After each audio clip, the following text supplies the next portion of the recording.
Oke, mestinya selamat sore, tapi kita ubah. Selamat pagi semuanya. Selamat pagi semuanya. Oke, saya mulai dengan sebuah cerita sambil nunggu yang lain masuk dari luar, mungkin 2 menit ya. Suatu hari ada seorang ayah yang sudah mau meninggal di China kuno. Jadi ini bangsawan super kaya di China zaman kuno sekali. Lalu orang ini mempunyai 2 anak, kakak dan adik. Dia panggil, kakak dan adik dipanggil oleh orang tuanya. Dia bilang, anak-anakku, semua hartaku aku kasihkan kalian. Ya, yang utara saya kasihkan ke kakak, yang selatan saya kasihkan kepada sang adik. Ya, dengan 2 syarat. Syarat pertama, kalian selama hari kerja tidak boleh kena sinar matahari. Dan yang kedua, setiap hari harus makan 50 ekor binatang. Setelah bicara begitu, anaknya belum berani tanya, bapaknya mati. Mati sudah ya, selesai, meninggal. Nah, sang kakak pergi ke utara, semua kekayaan dia satukan dan dia di sana bekerja. Sang adik pindah ke selatan dan dia berbisnis. Mereka tidak ketemu, waktu itu belum ada telepon, belum ada mobil, belum ada segalanya ya. Mereka tidak bertemu selama 4 tahun. Setelah 4 tahun, pada satu cengbing, mereka ketemu bersama. Orang tua, sang kakak dengan sang adik bertemu. Dan sang kakak bilang, adik, hartaku sudah habis. Aku sekarang miskin, semua hartaku sudah saya jual. Kenapa? Karena saya menuruti nasihat ayah. Kata ayah setiap hari tidak boleh kena matahari. Aku menyewa tandu. Jadi saya kemana-mana ditandu. Saya bayari 6 orang menandu saya. Keliling kemana-mana pun saya ditandu. Tiap hari saya pakai korden, saya tutupin tandu saya. Ya. Jadi mahal. Dan yang kedua, setiap hari saya pesta pora. Saya makan parah. Dan akhirnya hartanya habis. Potong ayam, potong bebek. Pokoknya kawin makanan terus sudah habis. Dan yang menarik adalah, sang adik bilang, Kak, kalau aku salah Kak, aku malah kaya raya sekarang. Kekayaanku 2 kali dari kekayaan waktu diberikan ayah. Sang kakak marah, dia bilang, kamu tidak menurut nasihat ayah. Loh, justru saya kaya ini karena menurut nasihat ayah. Dan lalu sang kakak bilang, loh kok bisa? Katanya, iya. Dan sang adik bilang, saya pergi bekerja sebelum matahari terbit dan saya tidak akan pulang sebelum matahari terbenam. Dan tidak kena matahari setiap hari. Dan setiap hari saya cuma makan ikan teri. Karena ikan teri 50 ekor cuma 1 jumput ya. Ikan teri 50 ekor 1 jumput. Nah, yang saya ingin share dengan Anda adalah bahwa apapun nasihat yang diberikan oleh siapapun, baik saya termasuk ataupun siapapun, Anda harus mengecek ulang apakah itu untuk saya. Dan Anda harus mengambil semua nasihat dengan sepotong, dengan dicampuri garam dan pemahaman Anda tentang kehidupan. Jangan ngawur ya. Kalau orang bilang Anda harus berani risk taking, rumahmu dijual, bahaya kan ya. Kalau Anda dibilang bahwa Anda harus mencoba hal yang baru, coba, tidak apa-apa. Tapi coba dilihat, dengan Anda cocok tidak ya. Saya selalu bilang bahwa tidak semua hal itu cocok untuk Anda. Baik itu nasihat saya, ataupun nasihat Warren Buffett, ataupun nasihat siapapun, tidak mesti cocok. Anda harus menimba setiap nasihat dan mencocokkan dengan diri Anda. Jangan mau pesta pora tiap hari, tapi makan ikan teri. Oke, jangan memakai tandu, ya, tapi pergi sebelum matahari terbit dan kembali setelah matahari terbenam. Ini mungkin sharing saya dalam setiap seminar. Saya selalu menginginkan teman-teman jangan mau menerima apa saja yang dikatakan orang, tetapi coba Anda saring sendiri dan pikirkan apakah ini cocok untuk Anda. Ya, oke, kita kasih tepuk tangan untuk kita semua, ya. Nah, oke, dengan catatan itu tadi saya waktu balik dimintain pesan sama Pak Eka, Hasan, tolong ingatkan anak-anak itu katanya. Jadi saya juga setuju tadi waktu di depan saya diskusi dengan mereka. Kalau Anda ingin ikut dan Anda tidak yakin, daftar saja dulu, tapi tidak usah bayar sih. Oke, masih punya waktu 30 hari. Kalau tidak cocok, jangan bayar. Kan enak ya toh. Jadi kan pro kon dengan kita terbuka. Tapi kalau Anda merasa lihat dan cocok, itu baru boleh ikut. Jadi saya percaya kita harus punya. Tadi saya ngomong-ngomong dari belakang, saya bilang, Pak, orang-orang itu tidak mesti berani tahu loh ya toh. Anda buka acara di sini, Anda buka orang bayar. Ya kalau besok sih ada, besok kantornya tidak ada. Ya toh. Maaf ini saya bilang, tapi mereka bilang, iya Pak, kalau gitu kita extend aja. Mereka biar ke kantor lihat, kalau cocok tahu sistemnya baru mereka mau ya. Tapi Anda juga harus tahu bahwa semua hal itu tidak selalu cocok untuk setiap orang. Kalau Anda merasa cocok, it will be good for you. Okay? Kita mulai. Going extra mile, maksudnya apa? Maksudnya mau melakukan lebih. It's very simple ya. Mau melakukan lebih. Saya akan mulai dengan sebuah video 1,5 menit. Lampunya dimatikan aja, nggak apa-apa, menarik. Yang menarik menurut saya bukan itu, tapi yang menarik menurut saya adalah apakah orang-orang itu langsung bisa hebat seperti itu? Ya. Artinya setiap orang itu akan mengalami kegagalan dan kegagalannya. Ya. Kebetulan saya suka lihat anak saya suka lihat balet gitu di YouTube ya. Lalu saya bilang, Cah bagus ya Cah ya. Dan dia bilang, Papi tahu, semua pebalek dunia itu kakinya hancur. Oh, saya juga nggak tahu kok bisa gitu ya. Dan ini gambarnya dia. Dia bilang, kalau Anda lihat pebalek dunia itu kakinya selalu hancur seperti ini. Mengapa kakinya hancur? Karena dia harus latihan terus-terusan. Ya, kalau dia latihan terlalu banyak, patah kakinya, jatuh, tergelincir, mengalami kesalahan. Nah, yang saya share dengan Anda adalah tidak ada bisnis itu yang begitu jalan sukses, kaya, mimpi tak? Gitu. Ya, artinya Anda harus sadar bahwa kita berbisnis itu punya air mata, keringat, dan darah, dan kita harus melewati masa-masa itu. Ya. Saya tidak pernah melihat orang yang sangat sukses di dalam kehidupannya selama saya berbisnis 26 tahun ini yang tidak pernah mengalami kegagalan, termasuk nama-nama besar. Pak Ci pernah bisa-bisa. Mereka yang kaya pun seperti itu. Ya. Tapi tidak selalu kita harus mengalah pada kekalahan. Artinya menurut saya kita itu harus berani melewati, kata orang sukses itu cuma keberanian kita melewati kegagalan demi kegagalan tanpa kehilangan antusiasme kita. Nah, pagi tadi saya sudah menjelaskan bagaimana perubahan terjadi. Ya, ini kalau Anda tahu adalah foto di Hong Kong. Kalau Anda ke Hong Kong kebetulan dekat-dekat Lebaran, ya, di Victoria Park, di Causeway Bay, rasanya seperti di Jawa Timur. Mbak, juraganmu api opora, gitu suaranya ya. Semua BBM-an ya, bijunya tebel-tebel TKW. Ya, pulang terbang kalau dekat Lebaran kurang seminggu itu pulang terbang ke sini 80% dari penumpang dari KT Pasifik itu pembantu. Ya. Anda akan diminta tolong, tolong isi nokun. Dia nggak bisa ngisi, kita yang ngisikan mereka. Jadi kita ngisikan temennya titip lagi, jadi kita jadi pembantu sementara ya, masih di bandara. Seperti itu. Jadi ini globalisasi itu sudah berubah begitu. Ini yang tadi saya cerita tentang tas, ya. Di mana McDonald di Arab pun sudah jalan. Kalau Anda lihat perubahan lagi ya, semua kehidupan jadi Facebook, ya. 97, belum tahun 2000 ya, 1997, ya. Orang sudah menemukan bahwa beri-beri itu untuk punya anak tidak perlu persetubuhan antara ayah beri-beri dengan ibu beri-beri, tapi bisa dengan cloning. Cloning sudah ada 99, ya. Ini penemunya orang Swiss, ya toh. Katanya pernah tinggal di Surabaya karena itu anak beri-beri dikasih nama Dolly. Saya tidak tahu benar apa tidak. Dan ini Google. Google sekarang kehidupan kita semua di Google. Inilah kehidupan modern kita. Semua moving faster than ever, ya. Tahu-tahu sudah tahun, saya tuh kemarin baru ingat, aduh, ternyata November sudah habis, sudah Desember. Padahal saya waktu ingat Januari 1, saya punya 8 janji ya. Rasanya yang tak penuhi baru 1 dan 2 tok gitu ya. Saya nggak tahu ada buat janji apa di Januari. Pertanyaannya sekarang sudah Desember, sudah dikerjakan apa belum? Ya. Resolution Anda apa gitu? Ya. Nah inilah yang terjadi, kehidupan kita moving faster than ever. Kalau kita lihat, sekarang ini orang yang sama harus mengerjakan banyak pekerjaan yang sama sekaligus. Ayo, di sini siapa yang lagi BBM mengambil kerja sambil baca, ambil untuk dengarkan? Pasti iya, kalau enggak berarti Anda enggak punya kerjaan. Iya toh, banyak kerjaan mesin begini, itulah pekerjaan kita. Jadi kita sekarang harus multitasking, ya, mengerjakan banyak hal sekaligus. Ini yang terjadi. Dan kalau kita lihat, zaman itu sudah berubah. Dulu kita belanja di pasar, sekarang supermarket. Surabaya Malang kalau ada jalan kanan kiri isinya apa? Indomart lah, segala macam lah. Seperti itu semua, ya. Anda pernah tahu ceritanya bakso? Ini loh bakso yang kuno, ya. Bakso kuno ini bakso modern. Saya tunjukkan yang kuno dulu. Ini bakso. Ini namanya Warung Sukar Maju, ya. Kenapa disebut Warung Sukar Maju?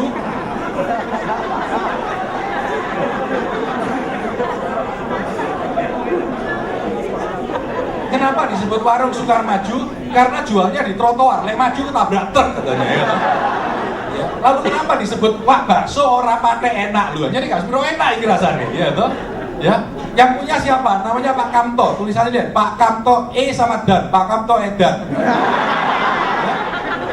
Artinya Pak Kamto butuh waktu lama untuk berjuang di zaman kuno, Pak. Kerja keras, coba jualan bakso, ya toh?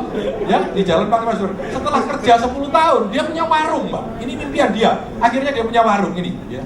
Sama, bakso orang pakai enak ya. Gajah mati meninggalkan gading, harimau mati meninggalkan belang. Pak Kamto durung mati. Bakso ya itu tangan enggak apa-apa nek seneni ya. Oke, buat Pak Kamto.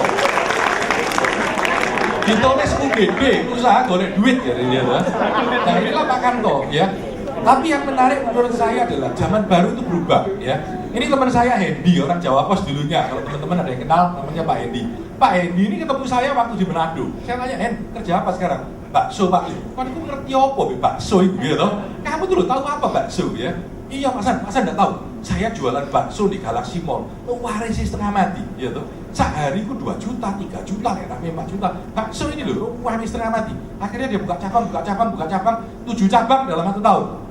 Terus mari gitu mulai franchise. Ya.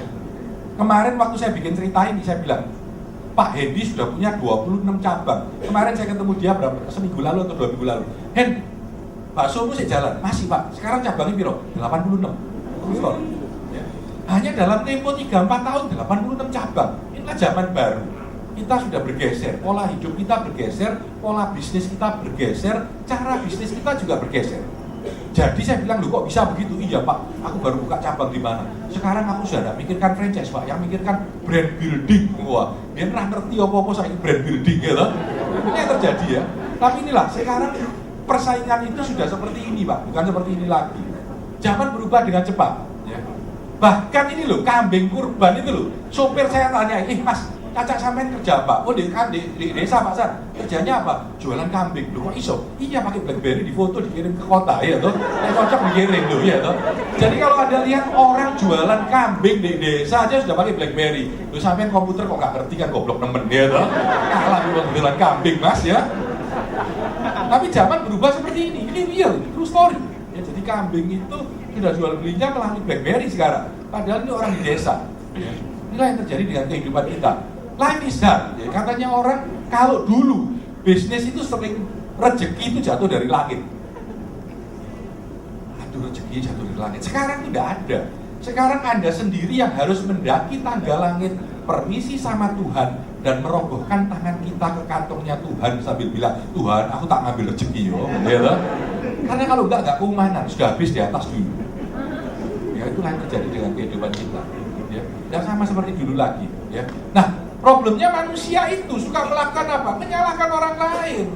Problemnya ketika kita masih kecil, kita jalan nabrak meja, jatuh. Sama orang tua kita yang dimarahi siapa? Meja nakal. Tuh lihat anakku sampai nangis. Ya. Naik tangga jatuh, yang dimarahi siapa? Tangga. Setelah dia besar, kerja gagal, siapa yang dimarahi? Orang lain. Marketnya jelek Pak. Ya, toh? Lagi ekonomi selesu, mas kabeh disalahkan. Tidak pernah mau menyalahkan diri sendiri. Dianggap semua adalah kambing yang berwarna hitam. Problemnya seperti itu. Dan kita lalu menyalahkan orang. Ini problem kita. Sehingga menurut saya, problem pertama yang harus kita lakukan, perubahan pertama yang harus Anda lakukan, saya. Ya. Jangan nyalahkan orang lain, saya. Ya. Kita harus merubah diri kita supaya kita menjadi manusia yang lebih baik. Itu yang penting menurut saya. Perubahan itu harus dimulai dari kata saya yang mau berubah. Kita tidak bisa minta orang lain berubah. Ya, orang tua kita tidak bisa minta dia berubah. Nah kalau orang tuamu bukan kaya raya, ya sudah, ambilan dia wis itu, tidak bisa buat tukar. Gitu. Ya kami yang harus berubah. Ini menurut saya. Nah kalau kita lihat, ini loh kehidupan. Sekarang punya apa? Bisnis makin susah, persaingan makin ketat. Pekerjaan numpuk, problem berdatangan, perubahan terus menerus. Atasan tidak rasional. Saya tanya, siapa yang punya atasan rasional? Nah, no. Semua atasan itu tidak rasional, oke? Okay? Dinaikkan market omsetnya, targetmu naik 15%. Sudah tercapai tahun ini, kamu kira tahun depan dibiarkan? Dinaikkan lagi, ya toh? Atasan sama bos semuanya tidak rasional, ya toh? Karena itu mereka jadi atasan dan bos kita karyawan bawah terus, ya toh? Karena kita terlalu rasional. Justru orang-orang yang tidak rasional itulah orang yang memaksakan waktu. Saya selalu bilang, Anda kalau lihat orang, bedanya orang sukses dan orang gagal, itu bagaimana mereka menghandle waktu. Orang sukses itu bilang, waktu itu hakku. Kalau misalkan Anda tanya, coba Anda tanya, Pak ini kerjanya berapa? 3 bulan. Saya mau selesai dalam 3 minggu. Pokok harus selesai 3 minggu. Jadi apa Anda? Selesai. Tapi kalau orang gagal, selesainya harus berapa Pak? 3 bulan. Ya sudah 3 bulan, pelan-pelan aja. Ya. Saya pernah melakukan tes di ITS, kebetulan saya ngajar MMT waktu itu, sudah lama, beberapa tahun lalu. Sebagian mahasiswa tak suruh bikin essay, riset, ya, essay riset, tak kasih waktu 2 bulan. Yang sebelah kelas lain tak kasih 2 minggu dong. Saya tidak bilang harus 2 minggu. Hasilnya 2 minggu dengan 2 bulan bagus mana? Oh doain. Yang dikasih 2 bulan selesainya kapan? 2 bulan kurang 1 hari. Yang dikasih 2 minggu selesainya kapan? Hari itu pagi nih, gitu, ya. Tapi tidak berubah, Pak. Sama aja. Artinya kita ini dikungkung oleh waktu. Kalau dibilangin 1 bulan, 1 bulan. Kalau dibilangin 2 minggu, ya 2 minggu. Coba dibilangin 3 hari, selesai 3 hari. That's it. Jalan raya itu loh, setahun nggak jadi. Presiden mau lewat, 2 hari selesai semua. Betul ya Pak? Betul gitu ya. Boleh tepuk tangan, nggak apa-apa. Terima kasih ya. Artinya kita nggak boleh, kita harus jadi manusia yang membatasi diri kita sendiri. Jangan kita disuruh orang lain. Sebetulnya batas terbesar, hambatan terbesar siapa? Diri kita. Saya tanya Anda, mungkin omset Anda, sales Anda tahun lalu 100 juta sebulan, oke? 100 juta, anggap aja 100 juta sebulan. Saya tanya, bulan ini naik 50%, penjualanmu harus 150 juta. Apakah bisa? Semua bilang apa? Nggak bisa. Betul ya? Nggak bisa. Coba suami atau istrimu atau orang tuamu ditangkap penculik dan dibilangi akhir bulan kalau nggak mencapai 150 juta tak tembak mati semua. Bisa apa enggak? Bisa. Kalau buktinya iso kabeh ya toh? Ya. Tapi kita kalau tidak kena the power of kepepet gak iso kerja dengan baik, betul ya? Ini problem kita. Ngomong kulkas diangkat, ya toh? Balik orang 3, ya toh? Ngangkatnya orang 3. Itu kehidupan kita. Balik noise setengah mati, apa bener rasa-rasa jadi ya. Nah inilah problemnya adalah kita menyalahkan market, kompetitor, persaingan, supplier, marketing dan seterusnya. Tapi kita tidak pernah mau menyalahkan diri sendiri. Kita akan belajar menyalahkan diri sendiri. Sebelumnya saya ingin Anda lihat ini 1 menit setengah audionya.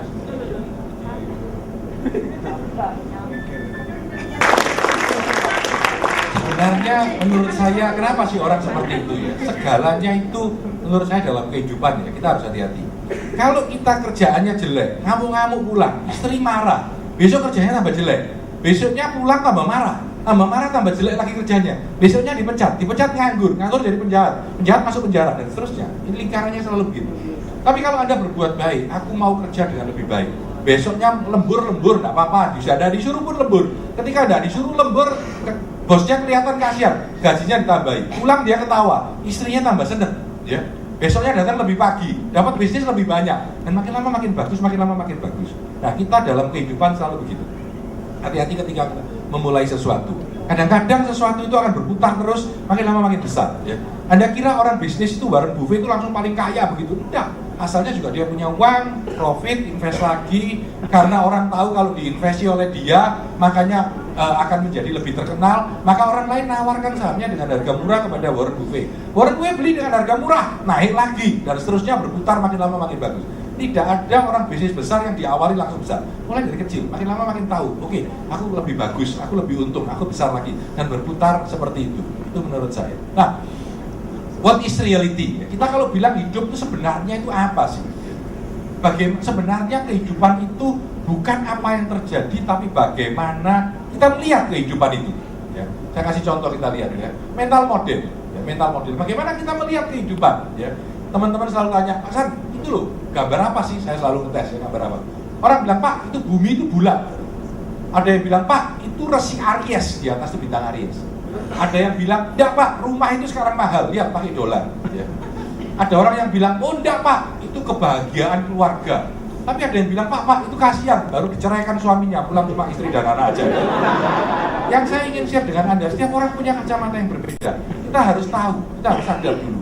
Saya punya 2 teman, dua-duanya sekolahnya lumayan bagus, IP-nya 3,5. Dia jadi sales di asuransi lagi, kasihan ya.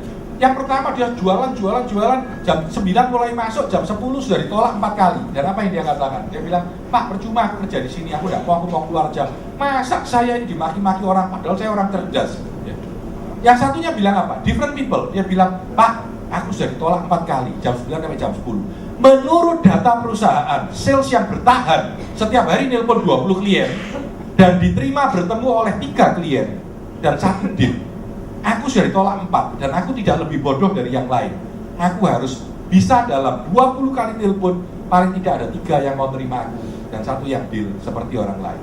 Nah, dengan pemikiran seperti ini, maka dia akan mempunyai kesempatan untuk sukses lebih besar daripada tipe yang pertama. Tapi yang dia alami apa? Sama persis. Tapi karena pola berpikirnya berbeda, maka dia akan melihat kehidupan dari kacamata yang berbeda. Nah, orang yang di depan, di tengah, dan di belakang. Kalau Anda lihat, ini giant, ini orang normal, ini orang kerdil. Tapi kalau Anda potong, belakangnya Anda buang. Isinya sama. Ya. Hanya cara kita memandang kehidupanlah yang membuat kita melihat kehidupan dari kacamata yang berbeda. Ya. Nah, ini mental center. Mental center ini sebuah konsep yang diberikan oleh seorang profesor di Stanford. Dia bilang, Anda bayangkan ya, kalau Anda dalam kehidupan Anda itu sebenarnya seperti ya. Ini orang Amerika kalau bilang man's best friend itu dog ya. Nah, kalau di sini mungkin dog kan suka anjing ya. Bayangkan dalam kehidupanmu ada 2 ekor anjing, yang satu baik, yang satu jahat. Dan setiap hari ketika kamu kerja, 2 anjing ini menyala dan bilang, yang baik bilang, ayolah lembur, tidak apa-apa, lembur kerja keras sedikit walaupun belum dapat tambahan gaji, tapi kamu belajar sesuatu. Anjing yang satu bilang, ngapain? Gajinya kecil sama aja. Kamu kerja lembur dan enggak, gajimu mau doain, mending pulang karaoke sama temen-temen. Pilihannya 2, Anda punya sepotong daging, Anda kasihkan ke siapa? Kalau Anda kasihkan kepada anjing yang baik, yang terjadi apa? Besoknya dia semakin kuat anjing itu. Ketika Anda mengalami tantangan minggu, sebaiknya aku kerja lembur atau aku libur aja. Anjingnya bilang, lembur. Mumpung kamu masih muda dan kamu merasa lebih kuat dan mau lembur. Ini yang terjadi. Semakin lama anjing itu semakin kuat. Kehidupan kita sama. Kita punya 2 pihak yang selalu menarik kita. Mau yang mana? Berbuat baik, berbuat jahat.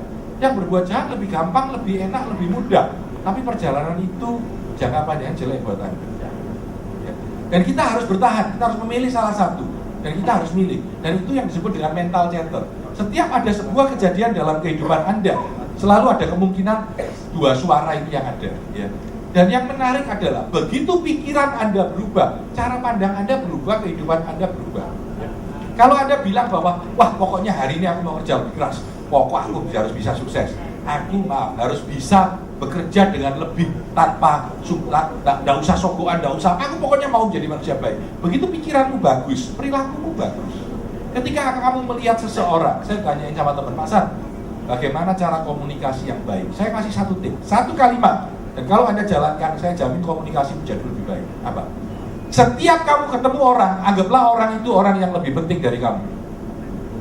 Kenapa orang bicaranya jelek? Karena dia menganggap orang lain lebih rendah. Setiap kali kamu ketemu orang, kalau kamu menganggap dia ini orang yang lebih penting dari saya, dan saya butuh dia, perilakumu akan berubah. Sudah tidak usah diajari cara menghormat, cara memuji. Begitu kamu menganggap bahwa orang lain itu lebih penting dari kamu, perilakumu akan berubah dengan baik. Benar kan ya? Nah ini yang kita lihat. Nah begitu Anda menganggap bahwa saya akan ketemu orang ini penting buat saya, perilakumu akan berubah. Begitu perilakumu berubah, apa hasilnya akan berubah ya. Jadi kalau Anda lihat pikiran, perasaan dan perilaku itu menghasilkan hasil. Karena apa? Mental model sama perilaku kita ini sambung. Saya kasih contoh terbalik ya. Kalau Anda misalkan saya bilang, tadi siang saya turun di bawah makan rujak, pencitnya kecut sekali, tangga mudanya, aduh kecutnya temen gitu ya. Terus saya tadi minumnya juga jus sirsa, aduh kecut pol, air liur keluar apa enggak? Wah, walaupun bohong, walaupun saya cerita, tidak bisa direm. Kenapa? Karena perilaku kita mempengaruhi tubuh kita, mempengaruhi enzim 2. Sebaliknya, tubuh kita juga mempengaruhi pikiran kita. Contohnya, kalau Anda sumpah masuk ke kamar mandi, nyalakan air sepanas mungkin, ya. Jangan terlalu panas sekali, kalau pelocot ya goblokmu dewe ya. Airnya sepanas mungkin, mandi air panas 2 menit aja, keluar, separuh dari sumpahmu akan hilang dengan sendiri. Kenapa? Karena tubuhmu menghadapi panas yang berlebihan, dia akan melawan panas yang berlebihan. Ketika tubuhmu melawan panas yang berlebihan, tanpa terasa sumpahmu hilang sebagian. Itu normal, ya. Ini sudah terbukti di NLP atau dimanapun. Jadi artinya tubuh kita dengan pikiran kita itu sebetulnya satu. Otak kita tidak bisa membedakan antara pikiran dengan perilaku tubuh. Sehingga kalau Anda punya semangat, Anda akan bekerja dengan lebih semangat. Kalau Anda tidak punya semangat, kerjanya malas. Itu normal, ya. Ini yang kita sebut dengan merubah perilaku dimulai dari dalam. Nah, saya kemarin berpikir, kira-kira apa yang cocok untuk materi kita hari ini? Saya bawakan materi yang disebut dengan QBQ. QBQ ini artinya question behind the question. Kenapa ada orang yang merasa aku yang harus kerjakan? Ada orang yang merasa tidak usah aku yang melakukannya. Tapi ada orang yang merasa bahwa ya lebih baik orang lain, lebih baik menyalahkan orang lain. Nah, QBQ adalah antidot untuk mereka yang sering mencari kambing hitam. Saya tunjukkan dulu, nanti saya kasih beberapa cerita tentang QBQ. Ya. Nah, keunggulan dari metode QBQ adalah ketika Anda bertanya kepada diri Anda sendiri, Anda harus memakai kalimat, saya kasih triknya lalu kita akan bicara kembali. Gunakan kata apa dan bagaimana, gunakan kata saya, dan gunakan kata kerja positif. Jadi kalau Anda tanya, misalkan hari ini tiba-tiba bosnya pulang telat, harus ada yang lembur. Jangan tanya, siapa yang mau lembur hari ini? Jangan tanya bagaimana supaya nanti pekerjaan bisa selesai. Tapi tanyakan kata apa atau bagaimana. Apa yang saya harus lakukan supaya hari ini semua bisa lancar. Jadi katanya harus apa dan saya lakukan dengan positif. Atau bagaimana saya bisa mengerjakan pekerjaan ini supaya nanti semua beres. Jangan pikirkan orang lain dulu. Karena hal yang paling sulit kita rubah siapa? Orang lain. Yang paling mungkin kita rubah siapa? Diri kita sendiri. Karena diri kita sendiri berada dalam kontrol kita. Kita yang bisa menguasai dia.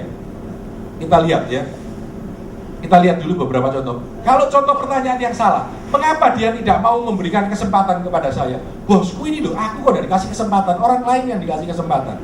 Jawabannya benar seperti apa? Bagaimana saya dapat melakukan pekerjaan dengan lebih baik supaya bosku lebih perhatian sama aku? Kita lihat contoh yang kedua. Siapa yang bertanggung jawab menyelesaikan masalah ini? Kamu melemparkan semua tanggung jawab kepada orang lain. Pertanyaan yang benar adalah, apa yang dapat saya lakukan untuk menyelesaikan masalah ini? Kalau kita lihat lagi pertanyaan ketiga, kapan perusahaan akan menaikkan gaji? Sudah 3 tahun kok tidak naik gaji. Kenapa tidak naik gaji? Kerjamu jelek. Kalau pertanyaan yang benar, bagaimana saya dapat membantu meningkatkan sales perusahaan? Kalau saya meningkatkan sales, gaji saya naik. Artinya Anda tidak melempar tanggung jawab kepada orang lain. Yang keempat, bagaimana mereka bisa melakukan kebodohan? Mengapa salesman kita tidak mampu berjualan dengan lebih baik? Pertanyaan yang benar adalah bagaimana saya bisa menerima dan memahami dia dengan lebih baik? Apa yang harus saya lakukan supaya saya bisa men-training sales saya bisa berjualan lebih baik? Ini yang harus kita lakukan. Begitu kita memindahkan tanggung jawab orang lain ke beban kita, maka apa yang terjadi? Kita bekerja lebih giat. Maka apa yang terjadi? Tanggung jawab ada di tangan kita, bukan di tangan orang lain. Ya. Kita lihat beberapa contoh. Jangan mengatakan mengapa, kapan, siapa yang melakukan, mereka, kenapa dia, kenapa enggak. Tanyakan diri kita sendiri. Yang harus Anda pakai, mindsetnya adalah tidak menunda dan tidak menyalahkan orang lain. Ya. Saya hanya dapat merubah siapa? Saya. Dan apa yang dirubah? Hal-hal yang positif. Kalau kita punya pertanyaan, apa yang harus saya lakukan? Contoh, ketika saya berseminar, tidak ada orang ketawa, tidak ada orang lihat. Pertanyaannya bukan mengapa audiens itu kok susah tertawa, tetapi bagaimana lain kali ketika saya berseminar, orang lebih mau mendengarkan saya dan mau tertawa atau lebih suka dengan apa yang saya beritahu. Begitu saya berpikir seperti itu, apa yang saya lakukan? Pulang saya mempelajari sesuatu untuk membuat audiens mau mendengarkan saya. Tetapi kalau setiap kali saya seminar dan saya menyalahkan, mengapa ya orang-orang itu kok goblok-goblok? Mengapa ya kok audiensnya tidak responsif? Mengapa ya kok lampunya terlalu terang? Mengapa kok komputernya jelek? Kita menyalahkan terlalu banyak. Tidak pernah menaruh tanggung jawab itu kembali ke tangan kita sendiri. Kalau kita mau maju, harusnya adalah di tangan kita sendiri. Selalu punya pertanyaan saya, Pak, kalau bos saya tidak mau menghargai saya bagaimana? Jangan mikirkan bosmu. Kalau kamu berbuat sebaik mungkin menghasilkan produk ataupun keuntungan perusahaan yang luar biasa, cuma ada 2 kemungkinan. Kemungkinan pertama, bosmu tidak akan menaikkan gajimu. Bosmu akan menaikkan gajimu dan menaikkan pangkatmu. Kalau dalam jangka panjang perusahaan itu sadar bahwa saya memberikan nilai yang besar, dia akan mengapresiasi saya. Kalau tidak, waktunya saya pindah. Kenapa customer begitu cerewet? Tanyakan apa yang dapat saya lakukan agar customer lebih puas, lebih benar. Ya. Kalau tanya siapa yang bisa dengan harga menjual dengan harga jual yang mahal, pertanyaannya bagaimana saya dapat belajar menjual produk walaupun harganya mahal. Ya. Lihat kalimatnya selalu positif. Ya. Mengapa dia yang mendapat jabatan manajer? Saya kan lebih baik. Ya. Pertanyaannya bagaimana saya dapat memberi nilai tambah luar biasa buat perusahaan sehingga perusahaan mau tidak mau harus menaikkan saya jadi manajer. It's a question. Selalu apa, siapa, apa, bagaimana, dan saya melakukan sesuatu. Mengapa zaman susah mencari karyawan yang baru dan bertanggung jawab? Pertanyaannya adalah, apa yang harus saya lakukan untuk dapat men-training dan mendelegasikan pekerjaan dengan lebih baik? Anda shifting responsibility untuk mendidik karyawan Anda dari tangan karyawan Anda ke tangan Anda sendiri. Ya. Ini yang disebut question behind the question. Ya. Ini kira-kira pemikiran tentang, artinya simpelnya begini. Kalau kita mulai berpikir bahwa ini harus kita berikan kepada tangan orang lain, kalau kita rugi gara-gara dia, jangan, kembalikan ke tangan Anda. Kalau rugi kan salah saya, karena saya yang mengerjakan. Ya. Apa yang saya dapat pelajari supaya saya lain kali tidak rugi? Bagaimana saya harus berbisnis supaya saya menjadi lebih profit? Pertanyaan ini selalu menyangkut diri saya. Accountability, me. Ya. Pagi tadi kita bicara empowering the client. Ya. Sore saya akan bicara bagaimana saya pribadi, dapat bekerja dengan sangat lebih baik sehingga saya bisa menghasilkan kerja yang luar biasa baiknya, dan perusahaan mau tidak mau harus meng-hire saya karena saya terlalu baik untuk ditinggal. Ya. Kalau tidak ada saya, perusahaan akan sulit. Ya. Saya pernah satu kali seorang sahabat tanya saya, Pak San, saya itu punya karyawan Pak San, setengah mati, saya benci sekali. Kenapa benci? Iya, kalau saya tungguin, kerjanya bagus Pak, 3 hari semua beres. Begitu saya tinggal ke Jakarta 3 hari, karyawan saya amburadul semua. Ya. Saya kira banyak yang mengalami seperti itu. Saya bilang, kamu harus berterima kasih. Loh, bisa Pak San? Iya, kalau kamu tinggal 3 hari, karyawanmu kerja dengan sangat baik, ya, tahun depan dia jadi kompetitormu, buka dewi. Ya Pak, justru karena dia bodoh, dia males, kamu jadi bos. Sekarang dia pikir, iya juga ya Pak ya. Lalu bagaimana supaya saya maju? Training. Karena semua karyawan orang lain juga seperti itu. Anda harus bisa mentraining, mendelegasikan dengan lebih baik. Karena kalau tidak, Anda tidak akan lebih maju. Tapi bahwa karyawanmu tidak bertanggung jawab itu umum. Jangan terlalu diharapkan. Kok gaji 1,5 juta minta bagus, gak bisa kok. Kita harus mampu untuk mengajari mereka menjadi lebih baik. Kita harus mampu mengawasi mereka dengan lebih baik. Pertanyaan adalah, bagaimana saya dapat mendelegasikan dengan lebih baik? Bagaimana saya dapat membuat sistem yang lebih baik? Apa yang harus saya lakukan supaya ketika saya tinggal tidak amburadul? That is the question. Nah, ada hal yang penting dan ada hal yang tidak penting. Saya tunjukkan jokes 1 menit untuk hal yang tidak penting. Ini jokes, jadi nggak sungguhan buka celana buat teman-teman yang lain. Imajinasinya ya terbang kemana-mana ya. Tapi ini tidak penting, tidak perlu. Jadi banyak hal kadang-kadang kita tidak melakukan sesuatu yang tidak perlu. Nah, saya akan luruskan dengan beberapa hal. Yang pertama, saya akan bilang tentang risiko. Ya. Bagaimana antara profit dan loss ada risiko. Ya. Kita tidak bisa mengurangi kata risiko. Ya. Saya paling rasional. Saya tidak percaya ada bisnis yang tidak ada resikonya terus pasti profit, tidak ada. Ya. Semakin besar keuntungan yang bisa diraup, selalu punya resiko yang semakin besar. Oke? Semakin kecil keuntungannya, semakin kecil resikonya. Ini normal. Anda mau aman, titip di SBI. Kalau merasa kurang aman lagi, T-bill di Amerika. Ya, bunganya hampir 0 setahun. Ya. Tapi itu aman, kecuali pemerintah Amerika hancur. Memungkinkan tidak pemerintah Amerika bangkrut? Bisa saja, walaupun risikonya sangat minim. Artinya Anda harus tahu bahwa between profit and loss selalu ada risiko yang terjadi. Kalau Anda mau berbisnis, semakin berani, semakin berisiko. Ya, ini yang harus Anda pahami.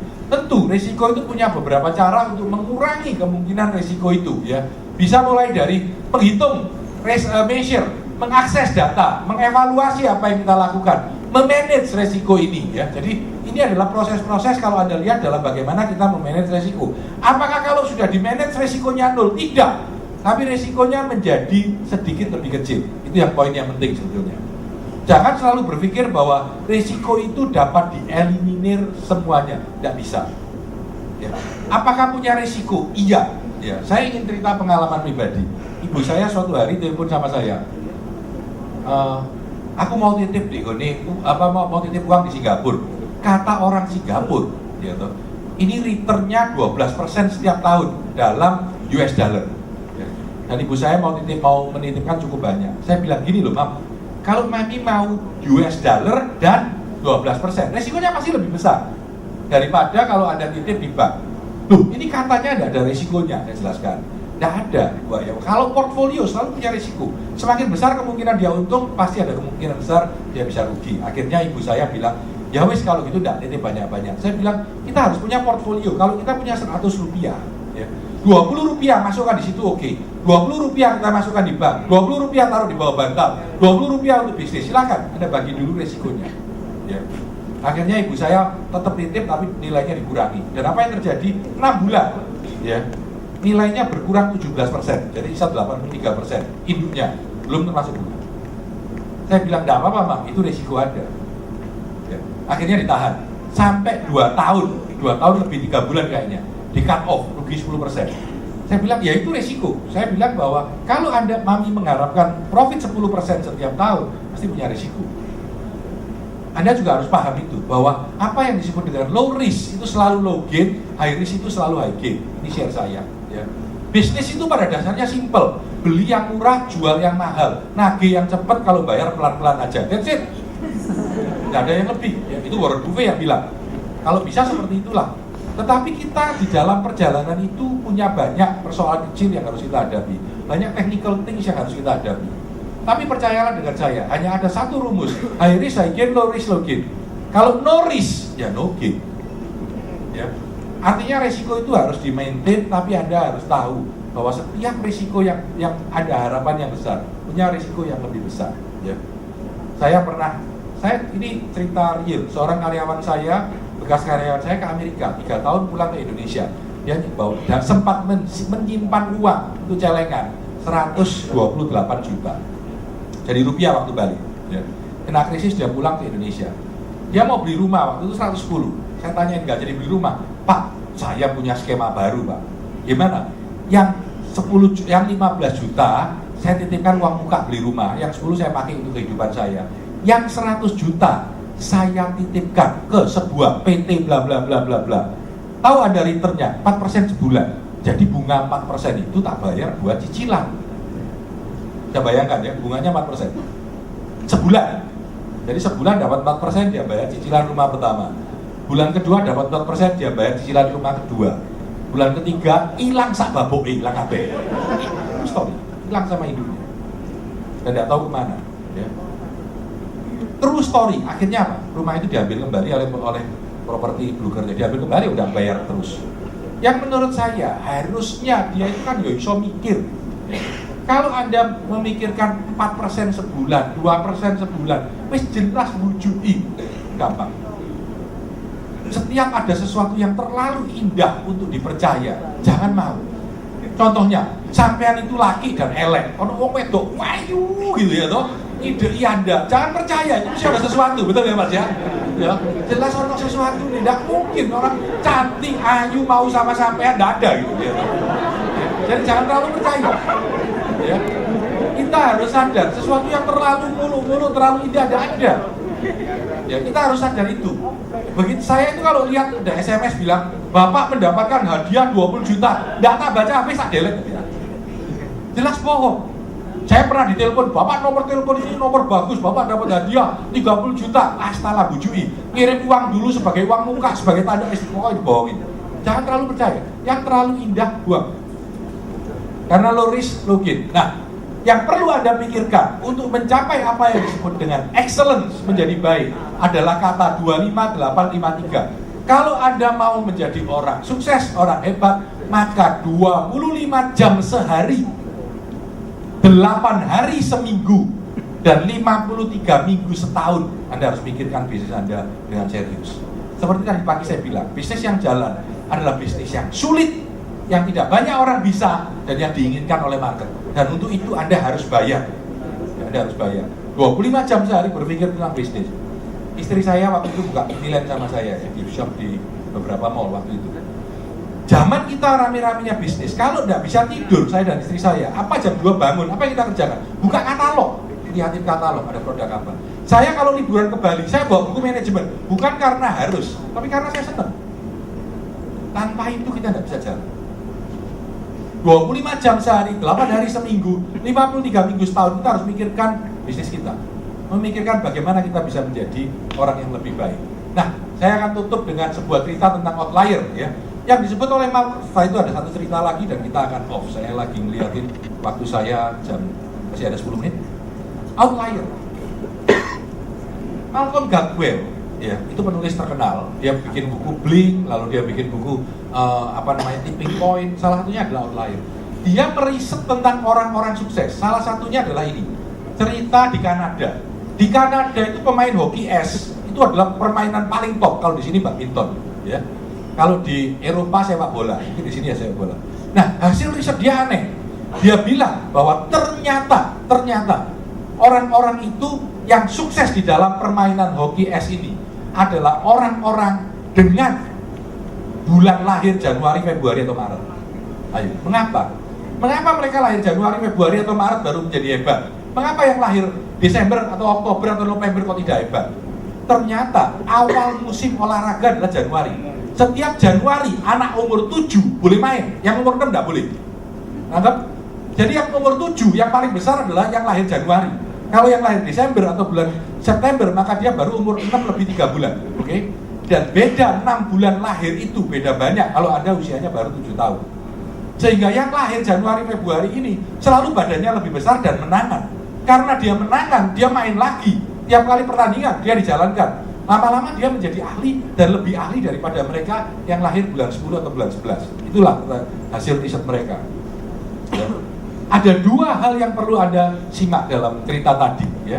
Nanti kita lihat lagi setelah kita kasihkan contoh beberapa. Anda tahu yang namanya Tiger Woods main golf? Kapan dia mulai golf? Ada orang bilang sekian tahun, 7 tahun, 6 tahun. Umur 1 tahun itu dikasihin sama bapaknya golf stick baling dari plastik. Umur 4 dia show di televisi mainan golf. Anda umur 18 baru mau latihan golf. Kok bisa kalahkan dia? Kan tidak mungkin. Jam terbangnya jauh. Lalu Anda pernah tahu pemain piano terkenal? Waktu di kandungan sudah didengarkan musik. Artinya di dalam setiap kesuksesan itu cuma ada dua hal. Yang ke-1 adalah a series of opportunity, kesempatan. Dan yang kedua adalah 10.000 jam minimum untuk latihan. Butuh jam terbang yang cukup. Butuh 3 tahun, 5 tahun untuk menjadi ahli. Ya. Nah ini yang lucu adalah dia bilang Steve Jobs, Apple, ya, Steve Jobs, Bill Gates, dan beberapa orang terkenal mereka itu ternyata lahirnya semua 54, 55, 56, ya, tahun 1954, 55, 56. Mengapa? Karena ketika mereka lulus universitas itu kesempatan internet jalan, kesempatan komputer jalan. Ya. Mereka yang lahir lebih pagi sudah kadung melok perusahaan lain, tidak mau keluar dari perusahaan itu. Mereka lahir yang telat, terlambat untuk mengambil opportunity itu. Ya. Kalau Anda ingat zaman Pak Harto dulu, menteri itu kan tidak pernah ganti, gitu. Masih ingat sekarang Harmoko itu menteri apa? Saya apal ngapain? Sekarang menteri penerangan siapa? Bingung toh ya toh. Ya toh. Yang lalu lagi siapa? Empu Pak, ya toh. Sekarang itu lebih sulit. Dulu sekolah lebih gampang, ya toh. Pokoknya penerangan Harmoko selesai, ya toh. Kenapa? Karena ketika zaman Pak Harto naik, ini semua itu jadi menteri dan tidak ganti-ganti. Ya. Sedangkan orang yang terlalu muda atau terlalu tua tidak punya kesempatan jadi menteri, ya, karena tidak pernah ganti. Zaman sekarang semua ganti, kesempatan keluar lagi. Nah, yang saya ingin share adalah semua sukses cuma dilandasi oleh dua hal. Yang satu, kemampuan Anda di bidang itu, di mana Anda semakin lama semakin ahli. Dan yang kedua, kesempatan yang tepat. Kalau kesempatannya sudah lewat, tidak ada.